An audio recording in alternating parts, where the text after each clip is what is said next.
शिरडी की समाधि में मेरे प्राण बसे हैं। ये शिरडी साईं बाबा की असली मूर्ति है। इसे मेरे दादाजी ने 1954 में बनाया था और शिरडी साईं बाबा की मूर्ति बनाते वक्त उन्हें कुछ खास अनुभव भी हुए थे।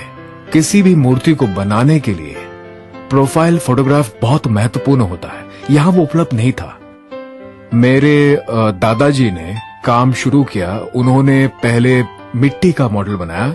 उन्हें बाबा के चेहरे के बारे में कुछ अहम बातें जाननी थी और उनकी सही पसंद के बारे में भी।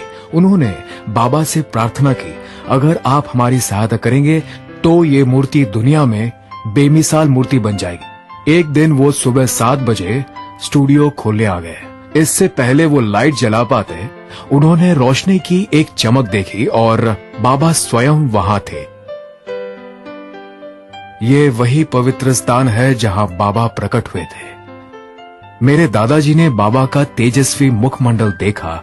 उनके गुरु के आशीर्वाद से उनके सभी संदेह दूर हो चुके थे। गुरु यानी श्री साईं बाबा। ऐसे अनुभवों के साथ उन्होंने मूर्ति पर लगातार काम किया। पहले ही नजर में कमेटी के सदस्यों द्वारा मूर्ति पसंद कर ली गई और ये बाबा की असली मूर्ति है और इसी मॉडल से समाधि मंदिर में जो बाबा की मूर्ति है वो बनाई गई थी। मूर्ति को स्थापित करते समय बाबा के सहयोगी स्वामी साईं शरणानंद, लक्ष्मीबाई तथा अन्य लोग उपस्थित थे।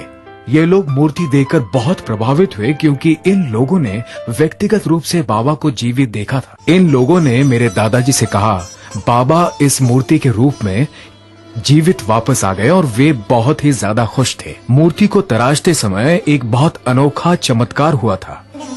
बाबा की मूर्ति के इस हिस्से को तराशने पर पत्थर से कुछ अलग तरह की आवाज आ रही थी। जिस हिस्से की मूर्ति में जरूरत नहीं थी वो अपने आप ही गिर गया। बाबा की आखिरी उंगली का हिस्सा अपनी जगह पर लगा हुआ था और ये एक अलग तरह का चमत्कार था।